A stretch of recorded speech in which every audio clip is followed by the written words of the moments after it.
ikuti program Camera, catatan Menko Airlangga.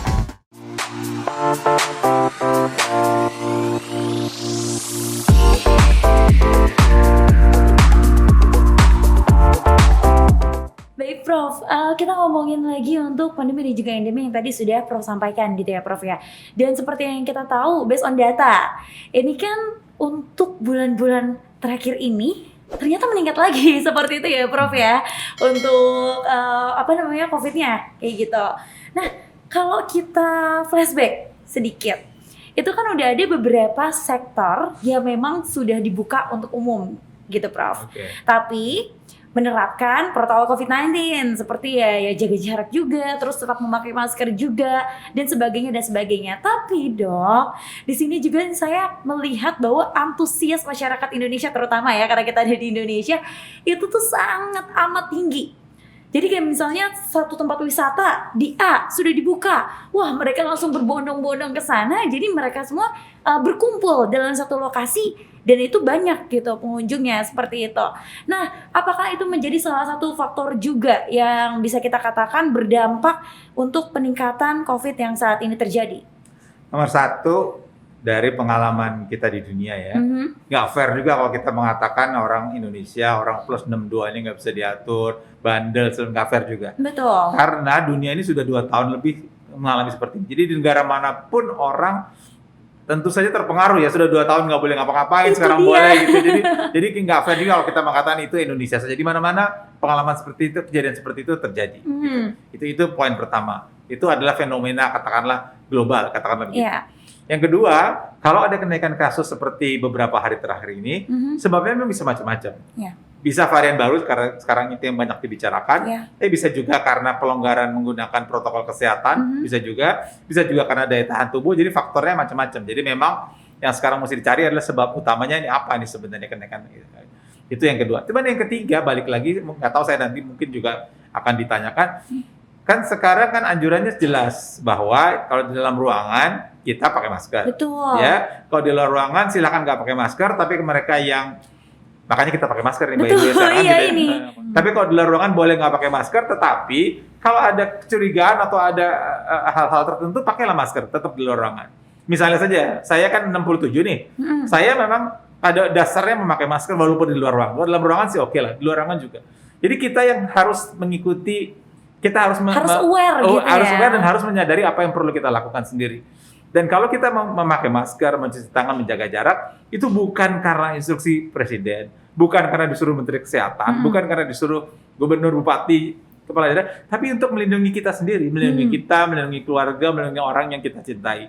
Nanti kalau pemerintah itu akan menilai apakah rekomendasinya berubah atau tidak, tapi sekarang rekomendasi yang keluar seperti itu, kita ikuti rekomendasi itu dan sekali lagi kita ikuti bukan karena disuruh gitu ya, karena untuk melindungi diri kita sendiri. Itu yang saya kira penting. Oke, berarti kalau misalnya untuk kita balik lagi ke pertanyaan tadi, apakah ini sebagai salah satu sektor yang bisa menyebabkan meningkatnya COVID? Ternyata masih banyak sektor-sektor lain ya Prof ya, termasuk juga keawareness diri kita kalau misalnya kita juga nggak peduli dengan diri kita, nggak menerapkan protokol COVID-19, nah itu juga bisa menjadikan meningkatnya COVID di negara ini gitu ya Prof ya? Iya betul, tapi memang terus terang saja aspek varian baru itu yang lebih banyak yang dominan ya, karena kan orang nggak nurut kan sudah lama sebenarnya kan sudah ya. Jadi kalau sekarang naik, selain nggak nurut pasti ada faktor lain. Jadi saya kira memang salah satu diantaranya adalah varian yang BA.4 dan BA.5 ini salah satu diantaranya. Oke, nah Prof, ngomong-ngomong soal varian baru dan juga varian-varian yang sebelumnya gitu Prof. Di sini banyak banget nih pertanyaan mengenai tentang obat-obatan atau mungkin vitamin-vitamin yang kita minum gitu ya Prof ya. Karena kan dari yang sebelum-sebelumnya juga kita mengetahui bahwa banyak banget nih orang-orang yang kayak merekomendasikan ini minum ini biar cepet daya tahannya meningkat lagi biar cepat sembuh ibaratnya gitu ya Prof ya. Sekarang kan banyak banget apalagi di sosial media, terus juga dari omongan-omongan orang seperti itu ya Prof ya. Nah itu tuh berdampak nggak sih Prof dengan tubuh kita sebagai manusia gitu ya Prof ya, karena kan kita juga mengolah obat tersebut, vitamin tersebut di dalam tubuh gitu ya Prof ya. Itu akan berdampak panjang nggak Prof? Atau bagaimana mengenai obat-obat yang kita minum? Ada dua jawabannya. Nomor satu, kalau obat yang kita konsumsi itu sesuai dengan anjuran dari petugas kesehatan, maka petugas kesehatan itu sudah dunia sudah melakukan berbagai penelitian Sudah ditakar untuk mendapatkan gitu ya? obat-obat apa yang diperlukan dalam dosis yang tepat dalam waktu yang tepat. Oke. Dan artinya itu relatif uniform ya. Mau sakit COVID-19 di Jakarta, mau sakit COVID-19 di New York, mau sakit COVID-19 di Tokyo, obatnya kurang lebih sama. Ada pedoman dari WHO, tentu saja ada perbedaan sedikit banyak, tapi obatnya nggak akan jauh berbeda. Jadi kalau sudah diberikan oleh petugas kesehatan sesuai dengan pedoman yang ada, baik pedoman dari buku ilmiah maupun dari pedoman dari kementerian atau dari WHO, itu sudah sesuai dengan aturannya. Silakan kita pakai. Itu poin pertama. Tapi poin kedua yang Nana sebut itu sangat benar ya, karena sekarang orang banyak hidupnya tergantung dari Ya kan, informasi kan ya. Bener kan? Saya juga kadang-kadang lihat ini kan gitu ya. Iya. Hidupnya kadang banyak tergantung dari ini. Jadi saya sangat menganjurkan agar bukan boleh ya, mau nggak mau kita lihat juga kan, Cross check gitu ya, bukan Prof, hanya ya? melihat tentang ilmu pengetahuan gitu, tapi kita lihat juga siapa yang cerai gitu kan, lihat juga di sini kan gitu ya. Nah, kita nggak apa-apa lihat ini. Tetapi untuk mengambil keputusan kesehatan seperti ini, kita mesti cari sumber ilmiah yang benar, sumber ilmiah yang tepat, misalnya dari kementerian atau dari WHO, atau bukan, nggak mungkin kita dengarkan podcast G20 ini karena ini kan sumber ilmiahnya yang tepat begitu. Ya, jadi artinya kita jangan sepenuhnya mengikuti apa yang ada di WA atau di sosmed tanpa mengkonfirmasinya. Jadi kita dengarkanlah sumber-sumber ini yang benar, dan kita ikuti aturan yang. Walaupun kita tahu bahwa COVID-19 ini memang ilmu pengetahuannya berkembang terus. Jadi kadang bukan tidak mungkin ada informasi baru, tapi ambillah sumber pengetahuan yang tepat. Oke, berarti kita juga sebagai masyarakat Indonesia dan juga dunia gitu ya, Prof ya, harus pinter-pinter memilah-memilih gitu ya, Prof ya.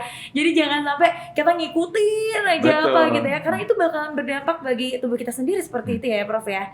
Berarti kalau misalnya untuk yang kayak vitamin-vitamin gitu masih oke lah ya, Prof ya. Sepanjang itu diberikan oleh petugas kesehatan dan sesuai dengan aturan yang ada, rekomendasi resmi yang ada, itu tentu saja bukannya tidak apa-apa, itu memang dibutuhkan. Tapi kalau apapun kalau berlebihan, itu tentu tidak baik begitu. Tapi kita ikuti saja aturan resmi yang ada, rekomendasi resmi yang ada. Oke, baik kalau seperti itu. Nah, Prof, kita ngomongin lagi nih, Prof, soal pro dan kontranya juga nih, Prof, dari masyarakat seperti itu ya. Karena kan masyarakat di sini kan banyak banget yang kurang aware dalam menanggapi COVID-19 ini gitu kan. Apalagi juga sekarang ada BA4, BA.4, BA.5 gitu, kayak orang kayak, hah, apa sih ini gitu. Ada yang takut kayak, aduh gimana gitu ya, Prof. Ada yang kayak, paling ini gitu lah, Prof ya. Nah, itu tuh bagaimana nih, Prof, cara menanggapinya dan juga mensosialisasikannya gitu, Prof, supaya ya kita nggak mau meningkat lagi gitu, Prof. Jangan sampai seperti itu. Ada saran nggak kira-kira terkait dengan COVID ini dan juga varian terbaru ini? Jadi nomor satu kan tadi di awal kita sudah bicara bahwa varian baru itu akan mungkin saja ada dari waktu ke waktu. Tetapi kita juga sudah bicara bahwa varian baru itu belum tentu berbahaya, gitu ya. Belum tentu berbahaya, belum tentu lebih buruk dari sebelumnya. Bahkan kita punya skenario yang kedua yang namanya best scenario, di mana varian baru lebih baik dari varian sebelumnya. Jadi kalau ada varian baru, tentu kita harus waspada. Tentu kita perlu untuk masyarakat kita ikuti informasi yang jelas, untuk para pakar mencari data ilmiahnya. Tapi belum tentu situasinya menjadi lebih buruk dibandingkan dengan sebelumnya. Itu yang penting. Tapi kalau ada varian baru, kita tetap ikuti informasi itu. Kita perlu waspada, tapi tidak perlu panik. Itu hal yang penting. Ya. Kemudian yang kedua, sekarang ini kan kita bersyukur bahwa angka kita rendah. Katakanlah sekarang naik beberapa hari, tapi kan angka naik itu belum apa-apa dibandingkan yang lalu kan begitu. Dan itu bukan hanya Indonesia. Sebagian besar negara saat ini angkanya turun. Memang ada katakanlah beberapa negara atau beberapa puluh negara yang angkanya masih tidak stabil, tapi lebih besar negara yang angkanya turun. Sebagian besar negara situasi terkendali. Jadi dari kacamata itu sebenarnya kita baiknya untuk melihat sesuatu secara lebih jernih dan lebih optimis bahwa situasi lebih terkendali, bahwa mungkin ada varian baru, kita lihat saja perkembangannya dari waktu ke waktu. Jadi kita perlu waspada, kita dengarkan informasi yang benar, tapi memang jangan panik. Jangan ada informasi apa-apa kemudian langsung rame begini begitu.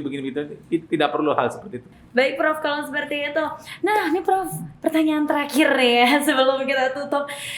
Seperti yang kita tahu bahwa Prof ini kan memang di bidangnya seperti itu untuk masalah penyakit menular dan juga virus-virus COVID seperti ini gitu Prof. Langkah apa nih Prof yang paling efektif menurut Prof dalam menghadapi pandemi seperti ini untuk saat ini dan juga ke depannya, atau mungkin ada yang ingin disampaikan dari Prof sendiri terkait dengan pandemi seperti ini, silakan. Nomor satu adalah kesadaran kita tentang kesehatan.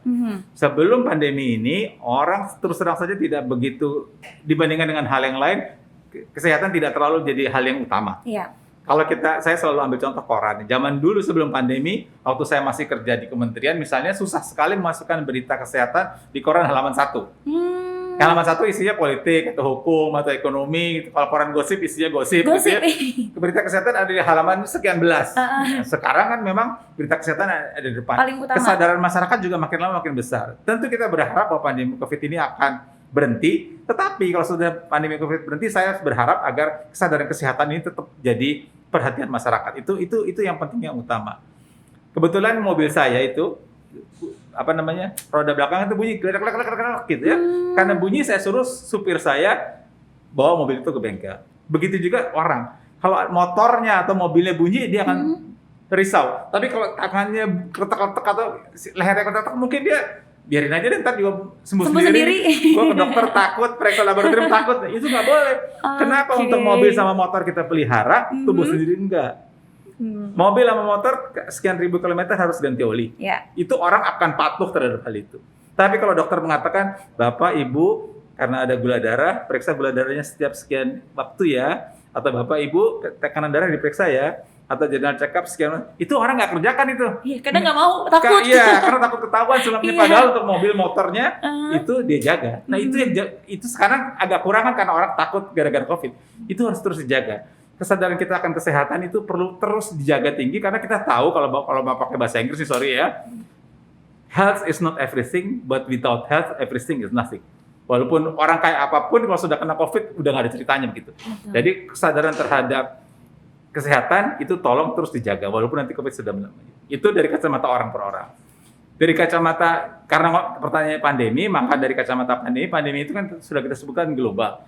Jadi memang harus ada penguatan kesehatan global agar pandemi ke depan, kalau makin nanti akan ada lagi, bisa dikendalikan sejak awal. Jadi memang kesepakatan global ini penting, dan saya balik ke cerita G20. Indonesia sekarang sedang jadi presidensi G20. Betul. Dan karena itu Presiden Jokowi sudah mengatakan bahwa perlu tata ulang arsitektur kesehatan global. Jadi ini bagus dari Indonesia kita angkat isu itu supaya global ini menjadi lebih kuat kerjasamanya agar untuk menghadapi kemungkinan pandemi di masa yang akan datang. Jadi 2 poin itu dari saya, dari kacamata kita pribadi dan dari kacamata kesehatan global. Baik, kalau seperti itu terima kasih banyak Prof atas jawaban-jawabannya yang luar biasa sekali. Nah, G-Talk Friend, jadi kita juga perlu tahu ya bahwa untuk pandemi ini ya sekarang ada varian baru, yaitu B.4 dan juga B.5. Tapi seperti yang tadi dikatakan oleh Prof, kita perlu waspada, tapi jangan panik seperti itu. Tetap patuhi protokol kesehatan dimanapun kalian berada, harus tetap pakai masker, jaga jarak, mencuci tangan, ataupun menggunakan hand sanitizer seperti itu ya Prof ya. Baik, kalau seperti itu sebelumnya saya ingin mengucapkan terima kasih banyak kepada Prof Chandra Yoga Aditama yang telah meluangkan waktunya. Terima kasih banyak Prof. Terima kasih. Luar biasa sekali jawabannya. Jadi informasi buat kita semua ya, buat G-Talk Friends semuanya. Baik, kalau seperti itu jangan lupa untuk tetap pantengin terus channel podcast kita, yaitu di G24 Channel, karena bakalan banyak banget tema-tema menarik yang pastinya up to date. Jangan lupa di subscribe, like, dan juga komen ya. Oke, kalau seperti itu saya akhir kata, saya Nafa Waktihul Bilad pamit undur diri, dan juga Prof Chandra Yoga Aditama pamit undur diri. Wassalamualaikum warahmatullahi wabarakatuh. Bye bye G-Talk Friend.